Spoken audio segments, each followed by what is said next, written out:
Welcome दोस्तों। India गठबंधन की तरफ से रामपुर मुरादाबाद के बाद टिकटों का फेरबदल मेरठ में भी जारी रहा। कभी एडवोकेट भानु प्रताप सिंह तो कभी अतुल प्रधान और अब सुनीता वर्मा। लेकिन ये सब कुछ होने के बावजूद मेरठ की जनता के मन में यह सवाल था कि आखिर जीत कौन रहा है, किसे वोट करें। आज हम आपको सिलसिलेवार तरीके से सारे आंकड़े बताएंगे कि कौन जीत रहा है और कौन हार रहा है। इंडिया गठबंधन समर्थकों को झटका तब लगा जब 15 मार्च को समाजवादी पार्टी की तरफ से मेरठ हापुड़ लोकसभा सीट के लिए कैंडिडेट का ऐलान होता है और कैंडिडेट का नाम था एडवोकेट भानु प्रताप सिंह। उसके बाद मेरठ के गलियारों में चर्चा होने लगी, ये तो बाहरी आदमी है, ये खुद अपने क्षेत्र बुलंदशहर विधानसभा 2017 में चुनाव लड़े और इन्हें वोट मिले केवल 1224। ये कैसे निकाल पाएंगे, टिकट बदलना चाहिए। एडवोकेट भानु प्रताप सिंह के भारी विरोध के बाद फिर खबर आती है कि भानु प्रताप सिंह का टिकट कट गया है। फिर शुरू होता है सियासत का खेल। अब टिकट की रेस में 4 नाम पब्लिक की जुबान पर रहे। पूर्व विधायक योगेश वर्मा, विधायक रफीक अंसारी, विधायक अतुल प्रधान और पूर्व मंत्री शाहिद मंजूर। लेकिन इस रेस में 2 नाम सबसे आगे रहे, योगेश वर्मा और अतुल प्रधान, क्योंकि पूर्व मंत्री शाहिद मंजूर की दावेदारी और तैयारी बिजनौर सीट के लिए थी और रफीक अंसारी का समर्थन योगेश वर्मा को था। फिर इन सब बातों पर विराम तब लगता है जब 1 अप्रैल को समाजवादी पार्टी की तरफ से अतुल प्रधान नाम की घोषणा होती है और उनका 3 अप्रैल को नामांकन भी हो जाता है। लेकिन इस बीच सियासत के गलियारों में चर्चा होने लगती है कि अतुल प्रधान का टिकट कटने वाला है। इसी बीच सोशल मीडिया पर अतुल प्रधान के समर्थक धमकी देने लगते हैं कि अगर टिकट कटा तो अतुल प्रधान विधायकी से देंगे इस्तीफा और पार्टी भी छोड़ेंगे। खबर तो यहाँ तक चली कि सपा विधायक अतुल प्रधान भाजपा रालोद ज्वाइन कर मीरापुर से लड़ेंगे उपचुनाव और सरधरा विधानसभा से संगीत सोम लड़ेंगे। लेकिन टिकट कटने की खबर पर मोहर तब लगी जब 4 अप्रैल को सुबह अखिलेश यादव जी ने टाइम कम होने की वजह से अपना प्राइवेट हेलीकॉप्टर और सिंबल पर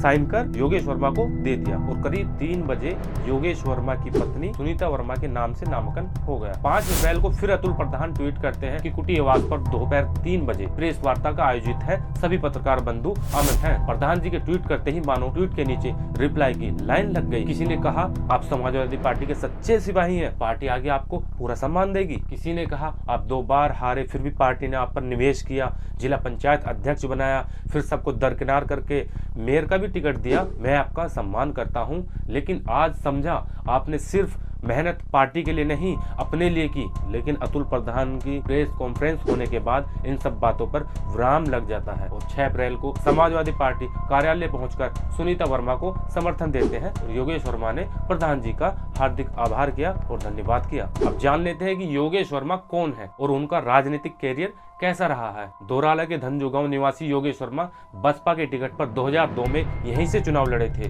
2007 में बसपा ने फिर उसी सीट से उतारा और चुनाव जीत गए। लेकिन 2012 में वे हस्तिनापुर से पीस पार्टी के टिकट पर चुनाव लड़े, लेकिन पराजय मिली। हालांकि दूसरे नंबर पर रहने के कारण राजनीतिक गलियारों में चर्चा रही। उसके बाद 2017 में बसपा में फिर शामिल हुए और फिर वहीं से चुनाव लड़े। इस बार भी जीत नहीं सके। योगेश वर्मा का मुख्य मुकाबला सपा के ही प्रभुदयाल वाल्मीकि से था।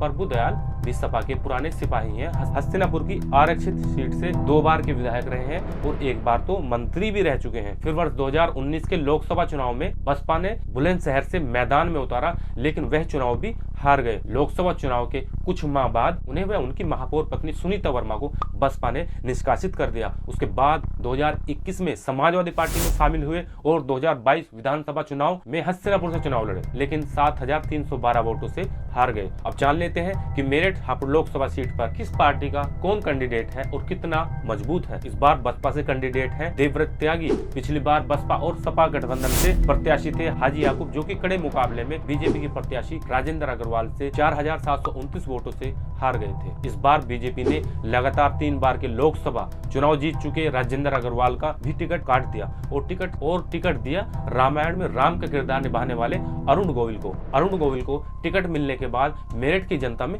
काफी नाराजगी है और अरुण गोविल का भारी विरोध हो रहा है। अरुण गोविल मुर्दाबाद, अरुण गोविल वापस जाओ के नारे लगाए जा रहे हैं।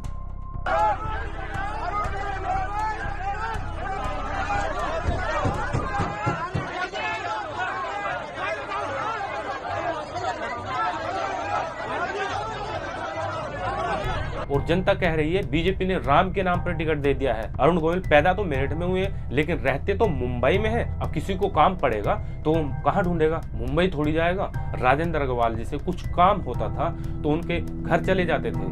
है मेरठ का कभी मूल निवासी था वो, अब नहीं है फिलहाल, अब बम्बई में रहता है। कहाँ ढूंढेंगे, क्यों जरूरत पड़ गई तो एक तरफ सोशल मीडिया पर राम नाम से खूब कैंपेन चलाया जा रहा है, तो वहीं जनता उन्हें बता रही है रामायण में आपने राम का किरदार निभाया है, उसके लिए आपको पैसे मिले हैं, फ्री नहीं किया है आपने ये काम। और रही बात किरदार की, तो किरदार तो आपने बिस्तर मूवी में भी निभाया है। मेरठ हापुड़ लोकसभा सीट पर इस बार भी एक रोमांचक मुकाबला होने वाला है। अब आप सोच रहे होंगे कि रोमांचक कैसे होगा, इस बार तो बसपा सपा का गठबंधन भी नहीं है और इस सीट पर मुस्लिम वोट के बाद सबसे ज्यादा दलित वोट है, जो करीब 3.5 लाख है। इस हिसाब से तो बीजेपी कैंडिडेट अरुण गोविल आराम से जीत जाएंगे। तो आइए हम आपको कुछ आंकड़ों के माध्यम से कुछ समझाने की कोशिश करते हैं। मेरठ का जातीय समीकरण क्या कहता है। मेरठ में मुस्लिम वोटर सबसे ज्यादा है, इनकी आबादी करीब 6 लाख है। दूसरे नंबर पर दलित वोट है, इनकी आबादी करीब 3.5 लाख है। तीसरे नंबर पर वैश्या, इनकी आबादी करीब 2.5 लाख है। चौथे नंबर पर ब्राह्मण है, जिनकी आबादी करीब 1.5 लाख है। और 5वें नंबर पर जाट वोटर है, जिनकी आबादी करीब 1 लाख है। 6ठे नंबर पर गुर्जर वोटर है, इनकी आबादी करीब 90,000 है। अन्य जातियों में जिनमें ठाकुर, त्यागी, पंजाबी वगैरह शामिल है, इनकी तादाद करीब 4,40,000 है। वैसे समाज से ताल्लुक रखने वाले अरुण गोविल के जरिए बड़े वोट बैंक को साधने की कोशिश में भाजपा है, लेकिन मेरठ में सपा प्रत्याशी सुनीता वर्मा को मुस्लिम दलित समीकरण के सहारे जीत की आस है। उनको टिकट मिलने का एक बड़ी वजह यह समीकरण भी है। दरअसल इस सीट पर 9 लाख से भी ज्यादा दलित मुस्लिम बताए जाते हैं, जो करीब 50% है। महापौर चुनाव में भी सुनीता वर्मा को इसी समीकरण से जीत कर पाई थी। सपा कांग्रेस गठबंधन की मेरठ हापुड़ लोकसभा सीट से प्रत्याशी सुनीता वर्मा का राजनीतिक सफर 1.5 दशक पहले जिला पंचायत सदस्य के तौर पर शुरू हुआ था। 2017 में भाजपा की कांता करदम को 29,582 वोटों से हराकर बसपा के टिकट पर लड़ी सुनीता वर्मा महापौर बनी थी। सुनीता वर्मा को 2,34,817 वोट मिले थे, जबकि कांता करदम को 2,05,235 वोट मिले थे। बाद में योगेश वर्मा और सुनीता वर्मा ने सपा का दामन थाम लिया। यूपी में विपक्षी सरकार में तमाम परेशानियों के बावजूद उन्होंने अपना कार्यकाल पूरा किया था। अब आखिर जीत कौन रहा है इस सीट पर आप ऐसे मान के चले कि इस सीट पर तकरीबन 19 लाख वोटर हैं, जिसमें 6 लाख वोटर मुस्लिम हैं, 3.5 लाख दलित हैं और दलित ही समाज से सुनीता वर्मा आती हैं और 90,000 गुर्जर वोटर हैं, जिस समाज से अतुल प्रधान आते हैं। मुस्लिम समाज तो पूरा का पूरा इस सीट पर गठबंधन को वोट करेगा, ऐसा राजनीतिक चाणक्य कह रहे हैं कि मुस्लिम बीजेपी को वोट देगा नहीं और एमआईएम ने अपना कैंडिडेट उतारा नहीं और बसपा से इस बार मुस्लिम वोट किनारा करते नजर आ रहे हैं। पिछले चुनाव में मेरठ सीट का वोट पोलिंग 67% हुआ था। दलित गुर्जर समाज का वोट आप 50% जोड़ लो तो इन दोनों का मिलाकर 4,40,000 होता है। 4,40,000 का 50% 2,20,000 होता है और 2,20,000 का 67% के हिसाब से करीब 1.5 लाख होता है और मुस्लिमों का 6 लाख में से 67% करीब 4 लाख होता है। इन तीनों समाज का टोटल जोड़ने के बाद 5.5 लाख होता है। अब बचे 8 लाख वोटर, जिसमें करीब 2.5 लाख वैश्य और करीब 1.5 लाख ब्राह्मण है, 1 लाख जाट है और करीब 3 लाख में अन्य समाज ठाकुर, त्यागी, पंजाबी वगैरह शामिल है। अब अगर 8 लाख में से 10% मतलब 80,000 भी वोट इंडिया गठबंधन को मिलता है तो टोटल हो जाता है 80,000 plus 4 lakh plus 1.5 lakh, total होता है 6,40,000। पिछले चुनाव में हार जीत 6 लाख के आसपास रही और पिछले लोकसभा चुनाव में तो शहरी क्षेत्र में मुस्लिमों का वोटिंग करीब परसेंटेज 40 रहा था। अब की बार जोर शोर से होने की संभावना है। आप इस वीडियो के बारे में क्या सोचते हैं, क्या राय रखते हैं, आप हमें कमेंट करके भी बता सकते हैं। वीडियो को लाइक और शेयर कीजिए। मिलते हैं आपसे अगली वीडियो में, तब तक के लिए अपना ख्याल रखिए। शुक्रिया।